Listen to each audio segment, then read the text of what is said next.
Hey everyone, and welcome to what will be one of many videos covering a new game for us.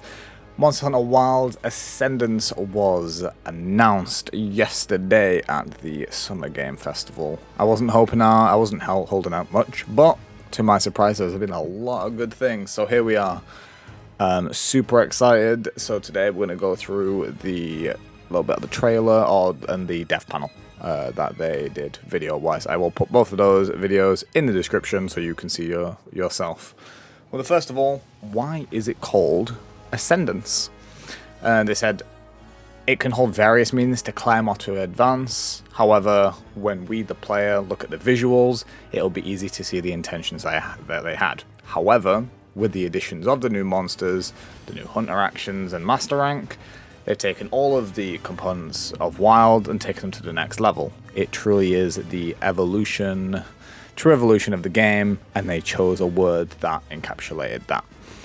Of course, with the new massive expansion, they've really drilled that home. Massive new expansion.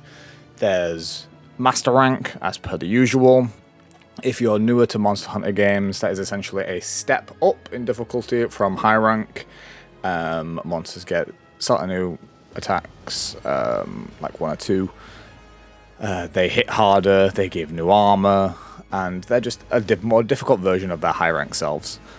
We've got a new locale, the floating islands, the skybound Orry. It looks super beautiful, and it looks like, well, this is the main and maybe the only, because they just said new locale.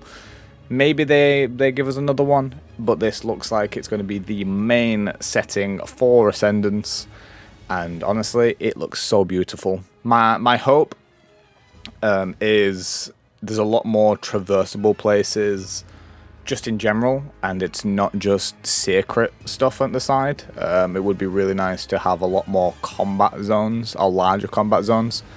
There's a few maps that we have currently that are a few locales, I should say, that they're really cool to look at, but like a lot of it was like secret bound, and I think if they move a little bit from that, like the secrets are cool, but I'm here to kill a monster. Like I think that could be absolutely awesome. The area kind of reminds me of the large area from Generations Ultimate, where you fight Volstrax, actually. So maybe a Volstrax could do, which will lead on to new monsters.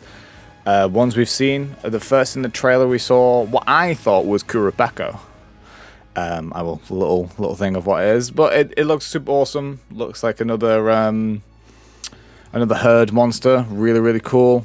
And then we get into the two big ones, Kushala Daora, the first proper Elder Dragon we saw, and right at the end of the trailer we saw the return of an old fan favorite and something we haven't seen in a while, which is Lao Shan Lung. This is going to be super awesome for newer Monster Hunter gamers. If you've only played from Wilds and onwards, you'll have never fought him, and it's going to be awesome. I'm super excited for this, and let's see what they bring. Keeping on Elder Dragons, though, obviously there will be a new story. The director did say that the story is heavy on Elder Dragons. It is obviously a continuation from base game, so the transition from that we shall see. But yeah, apparently so heavy on Elder Dragons. This should be fun. So we're likely going to see.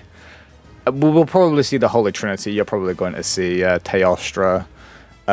Whether the third one is a Wilds unique, they could bring back Chameleos, who would complete the Holy Trinity, or they could go down the line of World, where we got Val Hazak as a replacement. We shall see. I don't mind either way, because Val Hazak was very cool, but Chameleos is also very fun. But hopefully, with the mention of Elder Dragons, maybe our boy Shigaru Magala might make a nice little comeback. I hope so, because Gore was a pretty heavy part of the base game with Frenzy and stuff, so fingers crossed we get to see one of my favourite monsters get his evolution. We shall see on that one. Now, of course, all of this can't be done, or isn't just it. There's new combat We've got the Boost Bracer, or as I've seen already, Devil Trigger. It looks super awesome. The new Hunter actions come with this. Basically what the Boost Bracer will do will temporarily enhance actions, be it the combos, individual attacks, or even your mobility. This allows for more versatility in hunts. When you see it in the trailer, it's crazy. The mobility on like a gun was wild. It made me like double take. I was like, hang on, what's this? But it's really cool. But obviously that's not just it. There are new attacks and combos being added that aren't related to the Boost Bracer for each of the weapons, as they do in every expansion that they do for a Monster Hunter. So it should be super fun. So if you're not super comfortable with your weapon or confident, maybe the new stuff will give it some extra gravitas. I know the gun lance was swinging. He's got the strongest left arm in history, swinging that gun lance around like nobody's business. Oh dear, I am so excited. This is all said to be a 2027 release. There's quite a lot of games coming in 2027 now. Really got to watch out.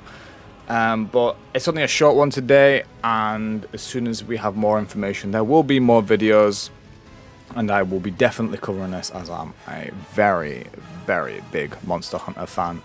We didn't get much else, but I'm going to be watching this trailer. I'm going to be very excited a whole bunch of times, more waiting for more details. But thank you so much for watching. Take care, and I will catch you in the next one. Happy hunting!